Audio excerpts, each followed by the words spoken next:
Good morning વિદ્યાર્થી મિત્રો.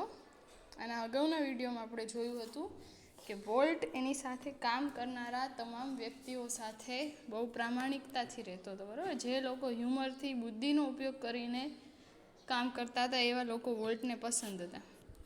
Once volt cold for a comments from a group of our people. એનો ભાઈ કહે છે કે એક વખત વોલ્ટે પોતાનું જે ગ્રુપ છે, જે મેમ્બર્સ ત્યાં કામ કરે છે, એની પાસેથી કમેન્ટ્સ માંગી. મતલબ કે તમે જે અત્યારે આપણે મૂવી કે સિરીઝ રિલીઝ કરીએ છીએ એ જોઈને એના ઉપર તમે તમારા મંતવ્ય આપો. વન આફ્ટર અનધર દે સ્પોક અપ. હવે જેને પૂછ્યું તો એ ગ્રુપમાંથી બધા લોકો વારાફરતી બોલવા લાગ્યા, બરાબર, એક પછી એક. All echoing Walt's criticism. બધા વાત કરતા હતા, બધા વોલ્ટને ક્રિટિસાઇઝ કરતા હતા. એનું ક્રિટિસિઝમ મતલબ કે ટીકા ટિપ્પણીઓ કરતા હતા, પડઘાઓ પાડતા હતા, એવા જોર જોરથી, બરાબર. I can get a rubber stamps that say yes volt. અને એને એમ કીધું કે હા વોલ્ટ, હું રબર સ્ટેમ્પ ઉપર લખી દઉં કે આ સિરીઝ ચાલશે નહીં, બરાબર, નહીં કામ કરે. હી સ્નેપ્ડ, એકદમ જોરથી એને કીધું. Then he wheeled and ask the protagonist. પછી વોલ્ટ છે ને એ ફરી અને એને એક પ્રોજેક્ટનિસ્ટ હતો જે કામ કરતો હતા પ્રોજેક્ટ ઉપર, બરાબર, એને પૂછ્યું વોટ હી થોટ, એનો વિચાર શું છે એવું કરીને વોલ્ટે પૂછ્યું. The main sense that descent was in order. માણસને ખબર પડી ગઈ કે આ લોકો બધા છે ને આનો વિરોધ કરે છે, પણ વોલ્ટને મનમાં ક્યાંક એવું છે કે ના, આ વસ્તુ ચાલશે. Descent was in order. એને સમજાઈ ગયું કે શું છે ખરેખર આખી પદ્ધતિમાં. I think you are all wrong, he declared. હવે જે પ્રોજેક્ટ ઉપર કામ કરતો હતો એ માણસે કીધું ઓલા બધા લોકોને કે જે વોલ્ટના ઓલા ઉપર કમેન્ટ આપતા હતા કે મને એવું લાગે છે કે તમે બધા ખોટા છો. Walt just grinned. અને વોલ્ટ છે ને આનાથી શું થઈ ગયો, ખુશ થઈ ગયો એકદમ. એને આમ ખાતરી થઈ ગઈ. You stick to your projector, he suggested. અને એને એમ કીધું કે તું તારા પ્રોજેક્ટર ઉપર કામ કરી શકે છે, બરાબર. અને બાકીના તમામ લોકોને અહીંયા સમજાવ્યું નથી, પણ વોલ્ટે પછી એની સાથે કામ કરવાનું ધીરે ધીરે શું કરી દીધું હોય, છોડી દીધું હોય. મતલબ એવો છે કે વોલ્ટ તમારી પાસેથી હંમેશા સાચી વસ્તુની માંગ રાખતો હતો. જે લોકો એની સાથે કામ કરતા હતા એને એવું કહેતો હતો કે તમે મને સત્ય હકીકત જણાવો, બરાબર. ત્યારે કદાચ વોલ્ટના મોઢે સારું થવા માટે એ લોકો સારું બોલે, પણ પાછળથી વસ્તુ ન ચાલે, અથવા તો વોલ્ટને ક્રિટિસાઇઝ કરે. સારી વસ્તુ બનાવી હોય તો એ છતાંય સારું ન બોલે, તો આવા વ્યક્તિઓ વોલ્ટને બિલકુલ પસંદ હતા નહીં. Walt involve himself in everything during a one story conference on the Mickey Mouse Club TV show. Walt વોલ્ટે પોતાની જાતને ઇન્વોલ્વ કરી હતી દરેક વસ્તુ માટે, બરાબર. એવું નહોતું કે ડિઝનીલેન્ડનો માલિક હતો, ડિઝની સ્ટુડિયોનો માલિક હતો તો એ ખાલી નાના મોટા કામ કરવા એવું નહોતું રાખતો, બરાબર. પોતે બેસી રહે ચેર પર અને ખાલી સિગ્નેચર કરે એવું નહીં, પણ દરેક જે પ્રવૃત્તિ ડિઝનીલેન્ડમાં અને ડિઝની સ્ટુડિયોમાં થતી હતી એના ઉપર વોલ્ટની નજર હતી. પોતે એમાં ઇન્વોલ્વ હતો. એક સ્ટોરીના કોન્ફરન્સ દરમિયાન મિકી માઉસનો એક ક્લબ ટીવી હતું, બરાબર. એમાં કોન્ફરન્સ હતી સ્ટોરી વિશે કે કેવી રીતની ચાલે છે. The story man pointer in hand was outlining a sequence called how to ride a bicycle. Story man, બરાબર. હવે સ્ટોરી રિલીઝ કરવાની હતી. કાર્ટૂન કોઈ રિલીઝ થાય ને એ પહેલાં એની સ્ટોરી રિલીઝ કરતા હોય કે આનો કોન્સેપ્ટ શું છે, કયા કોન્સેપ્ટ ઉપર આ કાર્ટૂન કામ કરવાનું છે મિકી માઉસનું. તો એમાં જે સ્ટોરીવાળો માણસ હતો એ પોતાના હાથમાં, બરાબર, એક પ્રોજેક્ટર બોર્ડ જેવું હોય, આપણે બ્લેક બોર્ડ હોય ને એવું, એના ઉપર વારાફરતી બધી લાઈન લખાઈને આવે એની મેતે. અને આ લોકો ખાલી પેન આવે ઇલેક્ટ્રોનિક, બરાબર, ટચ સેન્સરવાળી, એનાથી લાઈનને એમ બતાવતા જતા હોય કે શું શું સ્ટોરી આવે છે. તો એમાં એ સ્ટોરી મેન હતો જે સ્ટોરી કહેતો હતો એને શું કીધું, how to ride a bicycle, એવી લીટી એમાં આવી, બરાબર. આઉટલાઇન કરેલી હતી એક લીટી અંદર. Now when you get on your bicycles. પછી સ્ટોરી આગળ કહેતો હતો કે how to ride a bicycle, bicycle કેવી રીતે ચલાવવી જોઈએ, તો કે જ્યારે તમે તમારી બાઇસિકલ ખરીદો, એમ કરીને એને સ્ટાર્ટ કરી, બરાબર, વાત કહેવાની. હી બિગેન. વોલ્ટ સ્ટોપ્ડ હિમ. વોલ્ટે એને શું કરી દીધો, ઊભો રાખી દીધો ત્યાં જ તે, ઊભો રહે. Change your bicycle to a bicycle. અને શું કીધું કે ચેન્જ યોર બાઇસિકલ. તું એમ બોલ્યો ને કે જ્યારે તમારી સાયકલ, એની જગ્યાએ ખાલી તું એમ બોલ કે સાયકલ. He said remember. પછી એણે ઓલાને નવાઈ લઈ ગઈ કે વોલ્ટે મને એક તો આટલી કોન્ફરન્સ આવડી મોટી ચાલે છે, એમાં હું સ્ટોરી એની આખી ક્લિયર કરું છું, એમાં વોલ્ટે મને ઊભો રાખી દીધો. મેં તો ખાલી એમ જ કીધું હતું કે બાઇસિકલ કેવી રીતે ચલાવાય, તો કે જ્યારે તમે તમારી બાઇસિકલ લ્યો. તો વોલ્ટે એને શું કીધું, તમારી નહીં, ખાલી એમ કે જ્યારે બાઇસિકલ પછી વોલ્ટ એને સમજાવ્યું કે રિમેમ્બર, યાદ રાખો, એવરી કિડ ઇઝન્ટ ફોર્ચ્યુન મતલબ નસીબદાર. દરેક બાળક છે ને એ નસીબદાર નથી હોતું enough to have a bicycle of his oven, કે જેની પાસે પોતાની ખુદની બાઇસિકલ હોય. બરાબર, દરેક બાળક એવું ભાગ્યશાળી નથી હોતું કે જેની પાસે પોતાની ખુદની બાઇસિકલ હોય. The story of a Disneyland perhaps better than anything else. ડિઝનીલેન્ડની જે સ્ટોરી છે, વોલ્ટની જે સ્ટોરી છે, જે જર્ની છે, જે જગ્યા છે, બરાબર, એ છે ને પરહેપ્સ એટલે કદાચ બધા કરતાં ખૂબ સુંદર છે, સરસ છે. ઇલ્યુસ્ટ્રેટિંગ વોલ્ટ્સ વિઝન એન્ડ સ્ટબર્ન ડિટર્મિનેશન્સ. શું કામ આ વસ્તુ સૌથી અલગ છે? ઇલ્યુસ્ટ્રેટ કે એ ઉદાહરણ પૂરું પાડે છે. ડિઝનીલેન્ડ અને ડિઝની સ્ટુડિયોની જે કંઈ મૂવીઝ ને બધું બને છે એ હંમેશા એક ઉદાહરણ પૂરું પાડે છે, વોલ્ટ્સ વિઝન. શેનું ઉદાહરણ પૂરું પાડે છે? તો વોલ્ટનું વિઝન, એની જે દિવ્ય દ્રષ્ટિ છે, બરાબર, જોવાની આગળનું ભવિષ્યનું. સ્ટબર્ન ડિટર્મિનેશન, સ્ટબર્ન એટલે કે જિદ્દી, હઠીલું, એનું ડિટર્મિનેશન એટલે નિર્ણય, એનો નિર્ણય જે જિદ્દી છે કે ના આમ કરવાનું છે તો મતલબ કરવાનું જ છે. To realise an idea he believed in, જે આઈડિયામાં વોલ્ટ બિલીવ કરે છે. For years Walt had quietly nurse the dream of a new kind of amusement park. અને ફોર યર્સ એટલે કેટલાય વર્ષોથી વોલ્ટ છે ને એ શું કરતો હતો કે એક અમ્યુઝમેન્ટ મતલબ કે એન્જોય કરી શકાય, જ્યાં તમે એન્ટરટેનમેન્ટ મેળવી શકો એવો પાર્ક બનાવવાનો, એવો ગાર્ડન, બગીચો બનાવવાનો. It would be a potpourri of all the ideas conjured up by his fertile imagination. Potpourri મતલબ કે મેઇન, એક જથ્થો, બરાબર. એનો જે આઈડિયા હતો ને ડિઝનીલેન્ડ બનાવવાનો, એક પાર્ક બનાવવાનો, એ એક જથ્થો હતો. શેનો જથ્થો હતો? કે નાનપણથી એના દિમાગમાં જે કાંઈ વિચારો આવ્યા હતા એ દરેક વિચારોને છે ને એ અહીંયા રૂબરૂ રજૂ કરવાનો હતો ડિઝનીલેન્ડ. સપોઝ નાનપણથી આપણે કેટલુંય બધું વિચારી લઈએ કે આમ કરીએ, આમ કરીએ, આમ કરીએ, પછી આપણે એવી એક જગ્યા બનાવીએ કે જ્યાં એ વિચારેલી તમામ વસ્તુઓ આપણે રાખી, તમામ વસ્તુઓ અહીંયા કરીએ. તો આ એની પોટપૂરી હતી, એક જથ્થો હતો, એક મેઇન જગ્યા, ડ્રીમ હતી કે જ્યાં એણે પોતાના બધા ઇમેજિનેશન, જે કાંઈ મનોચિત્રણ કર્યા તે ફર્ટાઇલ કર્યા, એટલે અહીંયા ઉગાડ્યા. સાદી ભાષામાં એવું લાગ્યું, ઉગાડ્યા મતલબ જે કાંઈ ઈચ્છતો હતો ને અહીંયા એને બનાવ્યું. But the idea of sinking millions of dollar into an amusement park, પરંતુ આ આઈડિયા હતો ને એ સિંકિંગ એટલે માંગતો હતો. શું માંગતો હતો? તો કે મિલિયન્સ ઓફ ડોલર એટલે કે અબજો રૂપિયા એને જોઈએ ને ત્યારે અમ્યુઝમેન્ટ પાર્ક બનવાનું હતું. Even Walt kind of amusement park seem to so preposterous that he wouldn't mention it to anyone. Even એટલે કે છતાંય what kind of amusement park, વોલ્ટને જેવું અમ્યુઝમેન્ટ પાર્ક બનાવવું હતું ને એ તો શું લાગતું હતું? પ્રોસ્પેટરસ મતલબ કે એક સ્વપ્ન લાગતું હતું, બરાબર. એક એવી અશક્ય વાત કે જે એણે કોઈને કીધી નહોતી, ઈચ્છતો હતો, એનો હેતુ હતો એ બનાવવાનો, પણ કોઈને કીધું નહોતું, મેન્શન નહોતું કર્યું. હી જસ્ટ ક્વાઇટલી બિગિન પ્લાનિંગ. એણે ક્વાઇટલી એકદમ શાંતિથી છે ને એ પ્લાનિંગ કરવાનું શું કરી દીધું હતું? સ્ટાર્ટ કરી દીધું. ધીરે ધીરે ધીરે ધીરે એના ઉપર એ કામ કરતો હતો. As usual, though he infused all of us with his own enthusiasm when he finally told us. As usual એટલે કે જેવું એ હંમેશા કરે છે એવી રીતે. He infused all of us, infused મતલબ અમને સરપ્રાઈઝ કરી દીધા એને. કન્ફ્યુઝ જેવું જ તે આમ, ઓવન એન્થ્યુઝિઝમ એના ઉત્સાહથી, બરાબર. અમને લોકોને એવું ખબર પડી હતી જ્યારે કે વોલ્ટ આવું કંઈક પાર્ક બનાવવાનો છે ત્યારે અમને એમ થયું કે આમાં અબજો રૂપિયાનો ખર્ચો છે, ના ચાલે ન ચાલે એની કોઈ ગેરંટી. છતાં એણે એવું હતું કે ના આ પાર્ક ચાલશે, ને એનો જે ઉત્સાહ હતો પાર્ક બનાવવાનો એનાથી અમે ઉત્સાહિત થઈ ગયા, બરાબર. અમુક વ્યક્તિઓનો ઉત્સાહ એટલો બધો હોય ને કામ કરવાનો કે એ ઉત્સાહથી પ્રેરાઈને તમે પણ કામ કરતા થઈ જાઓ, બરાબર. એની જોડે જોડે તમે કામ કરવામાં ઉત્સાહી બની જાઓ. Someone asked Walt how should be Disneyland look. કોઈકે એને પૂછ્યું વોલ્ટને, જ્યારે એને કીધું, બરાબર, કે હું આવું કંઈક પાર્ક બનાવવા માટે ઈચ્છું છું એવું, ત્યારે એને કોઈકે પૂછ્યું કે ડિઝનીલેન્ડ કેવું લાગશે, લુક કેવું લાગે છે એ.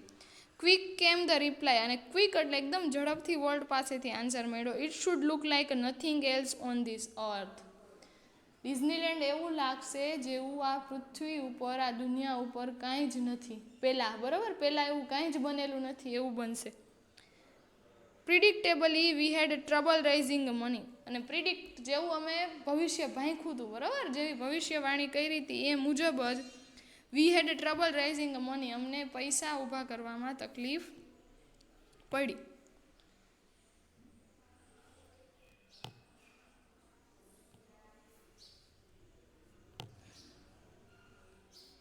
બટ ડિઝનીલેન્ડ ડીડ ઓપન, છતાંય ડિઝનીલેન્ડ શું થયું, ઓપન તો થયું જ.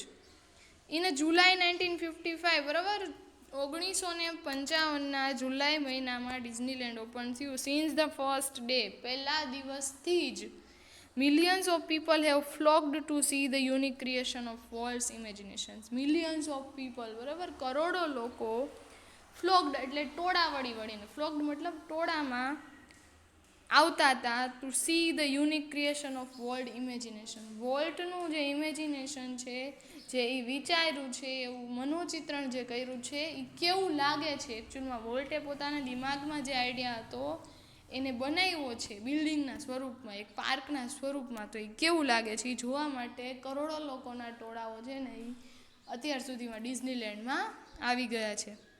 Like a kid with a new toy. વોલ્ટનું ડિઝનીલેન્ડ કેવું હતું, તો કે એક બાળક છે ને એ કોઈ રમકડાને જોઈને કેમ ખુશ થઈ જાય, નવા એની સાથે રમવા માટે આમ બહુ એક્સાઇટેડ બની જાય. Biggest shiniest toy in the world, એવી રીતે વોલ્ટે જે ડિઝનીલેન્ડ બનાવ્યું હતું ને એક રમકડા જેવું હતું, બરાબર, દુનિયાનું સૌથી મોટું ચળકાટવાળું ને ખૂબસૂરત રમકડું. Walt use to wander through the park staring at happily as any tourist. અને વોલ્ટ યુઝ ટુ એટલે ઘણી વખત વોલ્ટ છે ને વન્ડર થ્રુ ધ પાર્ક, પાર્કની આજુબાજુ એની અંદર છે ને એ પણ જતો હતો, ચાલતો હતો, બધું જોતો હતો, ફરતો હતો. કેવી રીતે ફરતો હતો, તો staring at happily as a new tourist. Staring મતલબ તાકીને જોતો હતો. કેવી રીતે, તો કે કોઈ ટુરિસ્ટ કેમ જાણે બહારથી કોઈ જોવા આવ્યું હોય ડિઝનીલેન્ડ, એવી રીતે, બરાબર, એ ખુશ થઈ જતો હતો. પોતાની ઇમેજિનેશનથી બનાવેલી દુનિયા જોઈને, ડિઝનીલેન્ડ જોઈને એ ખુશ થઈ જતો હતો.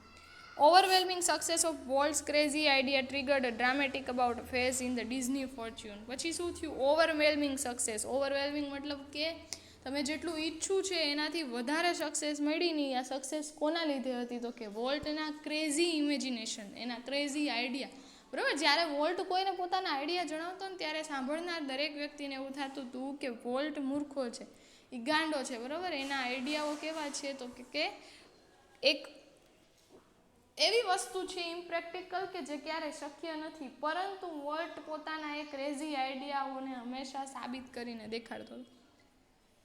એનો જે ગાંડપણ હતું એ જ છે ને વોલ્ટનું જે ગાંડપણ છે એ જ તે ડિઝનીલેન્ડની સૌથી મોટી સક્સેસ હતી, બરાબર. અને ડ્રામેટિક ફેસ, એટલો બધો નાટકીય, એકદમ એટલો સડન સક્સેસ મળી ને ડિઝનીલેન્ડની, શેના લીધે હતી, તો કે વોલ્ટના લીધે. Yet success never change world. છતાં પણ આટલી સફળતા પછી એ વોલ્ટને ક્યારેય અભિમાન નથી આવી ગયું, બરાબર. વોલ્ટ ક્યારેય ચેન્જ નથી થયો. He remain the simplest of a man. એ હંમેશા બહુ સાદો એવો એકદમ શ્રેષ્ઠ માણસ બનીને જ રહ્યો. He hated parties. એને પાર્ટીઝ નહોતી ગમતી. And his idea of a night out was a burger and chilli at some little restaurant. અને જુઓ તમે એને નાઇટ આઉટના, બરાબર, રાત્રે બહાર જવા માટેનું કોઈ આગ્રહ કરે તો એ ખાલી અને ખાલી શું કરી શકતો હતો કે કોઈ હોટલમાં, રેસ્ટોરન્ટમાં જઈને નાનું એવું બર્ગર ખાઈને આવતો રહેતો, બરાબર. બાકી પાર્ટીઓથી, ધૂમધડાકાઓથી બહુ દૂર રહેતો હતો. His only extravagance was a miniature railroad that run around the ground of his home. His only extravagance, બરાબર. એનો એક જ એક્સ્ટ્રાવેગન્સ એટલે કે વધારાનો ખર્ચો હતો, બરાબર. જેટલી જરૂર હતો એના કરતાં વધારે, કંઈક વધારે જ રૂપિયા ખર્ચતો હતો extra.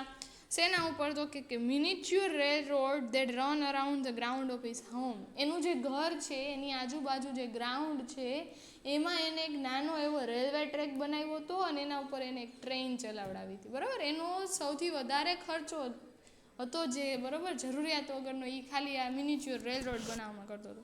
Vote do you do with all your money, a friend once asked him. વોલ્ટના એક મિત્રએ એને પૂછ્યું કે તું આ પૈસા જોડે શું કરીશ. Pointing at the studio.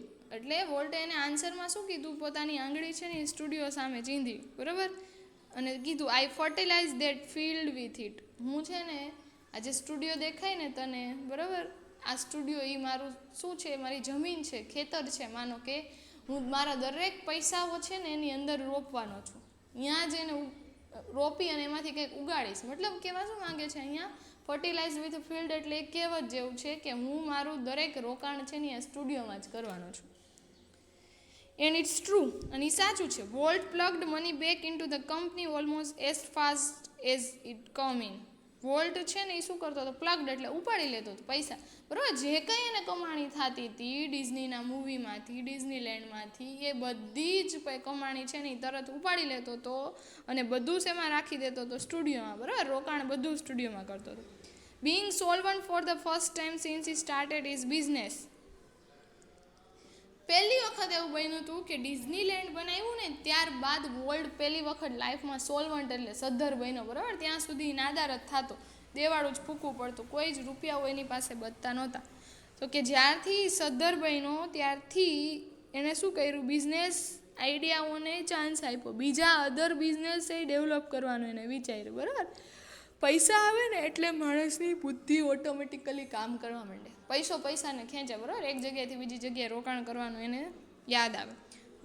This included the development of mineral kind. શું કીધું એને કે હવે એને કયા કયા બિઝનેસમાં રૂપિયા રોક્યા હતા અથવા તો શું બનાવ્યું હતું, તો કે mineral kind an alpine like valley high in Sierra mountain. સિરિયાના જે પહાડો છે તેની અંદર જે ખાણો છે કામ કરે છે, બરાબર, એમાં એને થોડુંક રોકાણ કર્યું હતું. California Institute of Art. કેલિફોર્નિયામાં આર્ટનું એક ઇન્સ્ટિટ્યૂટ છે, બરાબર, એક ક્લાસ છે, ત્યાં એમને પૈસા રોક્યા હતા. For which he donated the land and several $1 million, બરાબર. આ ક્લાસ, આ ઇન્સ્ટિટ્યૂટ માટે એને પોતાની કેટલીક જમીનો આપી હતી, સાથે સાથે $millions રૂપીઝે આપ્યા. And most ambitious of all, અને સૌથી વધારે એમ્બિશિયસ એટલે મહત્વાકાંક્ષી કે જેમાં એને પોતાનું સંપૂર્ણ રોકાણ કર્યું હતું, એ શું હતું, $100 million Disney World and City of Tomorrow in Florida. ફ્લોરિડામાં એને બીજું એક ડિઝની વર્લ્ડ બનાવ્યું હતું અને સિટી ઓફ ટુમોરો, બરાબર. આ બધા અમ્યુઝમેન્ટ પાર્કના જ નામ છે, પાર્ક બનાવ્યા હતા અને આમાં એને બધે રોકાણ કર્યું હતું. Tragically in the midst of all this activity, આ બધી જ એક્ટિવિટીની વચ્ચે Walt was stricken with fatal illness. Stricken મતલબ જકડાઈ જવું, બરાબર. વોલ્ટ કોઈ એક ગંભીર બીમારીથી જકડાઈ ગયો, ઇલનેસ મતલબ ફટાલ એટલે ઘાતકી. I heard him refer to this cruel blow only once. અને એક વખત એને છે ને નિરાશા સાથે સાંભળ્યો હતો, કે જ્યારે એનો અવાજ નિરાશ થઈ ગયો હતો, એ ઉદાસ થઈ ગયો હતો. ક્રુઅલ એટલે એકદમ દુઃખી થઈને, જાણે કેમ એની યારે બહુ કોઈ ખરાબ ઘાતકી ઘટના બની હોય એવી રીતે. Whatever it is I have got, he told me, don't get it. મને અત્યારે જે કંઈ મળ્યું છે, બરાબર, એ તું ક્યારેય મેળવતો નહીં, અથવા તો તને એ ક્યારેય ન મળે. અહીંયા એ શેની વાત કરે છે, બીમારીની, કે મને અત્યારે જે કંઈ બીમારી થઈ છે, જે તકલીફ મને થઈ છે, એવી તકલીફ તારા જીવનમાં ક્યારેય ન આવે, તને ક્યારેય ન મળે. એના ભાઈને, બરાબર, રોય ડિઝનીને આવું કહેતો હતો. I visited him in the hospital the night before he died, બરાબર. એ જ્યારે મૃત્યુ પામ્યા વોલ્ટ ડિઝની, એના આગલા દિવસે એમના ભાઈ એમને હોસ્પિટલમાં મળવા ગયા હતા. અલ્ધો ડેસ્પેરેટલી ઇલ, કેટલો બીમાર હોવા છતાં, અલ્ધો, બરાબર, એ ડેસ્પેરેટલી એટલે બહુ એકદમ બીમાર હોવા છતાં, he was a full of plans. ત્યારે એના મગજમાં પ્લાન્સ ચાલતા હતા કે આગળ શું કરવું જોઈએ. For the future as he had been all his life, બરાબર. હંમેશા જેમ એની જિંદગીમાં એ આગળનું વિચારતો હતો ને ભવિષ્યનું, એવું હજી એના મગજમાં છે ને આગળ હોસ્પિટલની ખાટ પર સૂતા એને એના આગળના ભવિષ્યને વિચારો આવતા હતા. Volt use to say that, volt છે ને હંમેશા એવું કહેતો હતો, જ્યારથી એમને ડિઝનીલેન્ડનું સપનું આવ્યું ને બનાવવાનું, ત્યારથી હંમેશા એવું કહેતો હતો, Disneyland would never be finished. આ મેં જે ડિઝનીલેન્ડ બનાવ્યું છે, જે અમ્યુઝમેન્ટ પાર્ક બનાવ્યું છે, એ ક્યારેય પૂરું નહીં થાય, અને ઇટ નેવર વિલ. અને એ વાત સાચી પડી, બરાબર. એ હજી સુધી ક્યારેય બંધ નથી થયું. I like to think two that Walt Disney influence will never be finished. અને એનો ભાઈ એમ કહે છે, હું એવું વિચારું છું કે એ સાચી વસ્તુ છે કે વોલ્ટ ડિઝનીનો ઇન્ફ્લુઅન્સ, એનો પ્રભાવ, એ હજી સુધી અમારા ઉપરથી ઓછો નથી થયો અથવા તો પૂરો નથી થયો. That through his creations, future generation will continue to celebrate what he once describes. અને શું કીધું એને કે એનું જે ક્રિએશન્સ છે, એને જે આ બધી દુનિયા બનાવી છે, બરાબર, એના આવતી પેઢીને, આવનાર પેઢીને ભવિષ્યમાં હંમેશા શું કરશે, એક ઉદાહરણ પૂરું પાડશે, એક ઉત્સાહ એમાંથી મેળવી શકશે, આનંદ મેળવી શકશે, બરાબર. એને એક જ ટાઈમે ડિઝનીલેન્ડ બનાવ્યું હતું, કરોડો અબજો રૂપિયાનો ખર્ચો કર્યો હતો, મહેનત કરી હતી, પણ હજી એ પાર્ક છે ને એ લાખો અબજો લોકોને શું કરે છે, તો કે આનંદ પૂરો પાડે છે, અહીંયા જઈને તમને ખુશી મળે છે.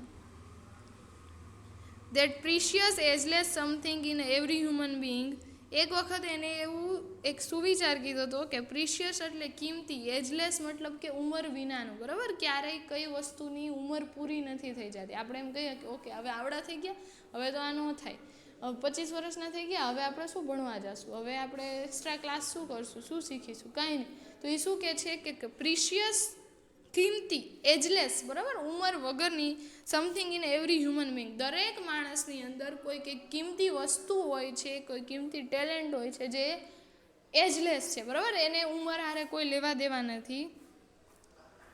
Which makes us play with a children's toys, બરાબર. આના લીધે જ આપણે બાળકોના રમકડાઓ સાથે રમી શકીએ છીએ આજીવન. And laugh at a silly things, બરાબર, કે કોઈ એવી વાહિયાત અથવા તો આવું એવી તુચ્છ વાત હોય એના ઉપર આપણે હસી શકીએ છીએ. And sing in the bath tub and dream, અને બાથ ટબમાં હોય ત્યારે આપણે ગીત પણ ગાઈ શકીએ. અહીંયા એવું શું કહે છે, આ કઈ પ્રિશિયસ વસ્તુની વાત કરે છે, તો કે બાળપણ, બરાબર, ચાઇલ્ડહુડની વાત કરે છે, કે માણસમાં એક એવી કિંમતી વસ્તુ, એવું ફંક્શન, એવું ફીચર આપેલું છે, બરાબર, કે જેની ઉંમર ક્યારેય વધતી નથી, જેને ઉંમર હારે કોઈ જ લેવા દેવા નથી, બરાબર. અને આ કઈ વસ્તુ છે કે જેના લીધે તમે નાના બાળકના રમકડાઓ સાથે રમી શકો છો, એની વાત ઉપર હસી શકો છો, બરાબર, આખી જિંદગી તમે બાથટબમાં બેસીને ગાઈ શકો છો. આ શું છે, બાળપણ. બાળપણ રહ્યું ને એ માણસના શરીરનો એક ભાગ છે, બરાબર. બાળ એ કોઈ દિવસ મરતું નથી, તમારામાં બાળપણ હંમેશા જીવતું રહેવું જોઈએ, બરાબર. તમે કદાચ 70 વર્ષના થાવ, 80 વર્ષના થાવ, તો તમારામાં એક બાળપણ તો હોય જ, એ કિંમતી છે, એ હોવું જોઈએ, બરાબર. તમે એટલા હંબલ તો હોવા જોઈએ કે તમે નાના બાળકની સામે જોઈને હસી શકો. આપણે એમ કહીએ કે અમે મોટા થઈ ગયા ની બાળક છે, બરાબર, હવે અમારામાં થોડું એવું કંઈ બાળપણ છે, એમ નહીં. એ કિંમતી વસ્તુઓ હંમેશા તમારામાં જીવતી રહે છે. આ વોલ્ટનું માનવું હતું, બરાબર. આ છે વોલ્ટ ડિઝનીની story, success of Walt Disney. Walt Disney એક નાના એવા ખેતરની નીચે બેસીને પ્રથમ વખત પોતાના પાડોશીના માટે ઘોડો દોર્યો હતો. ત્યાંથી લઈને એને આટલું મોટું ડિઝનીલેન્ડ, અને હજી સુધી ડિઝની સ્ટુડિયોમાંથી એનિમેશન્સવાળા મૂવી આવે છે ને જે સૌથી બેસ્ટ કહેવાય, બરાબર. ડિઝનીના એનિમેટેડ મૂવીને કોઈ જ લાગે નહીં.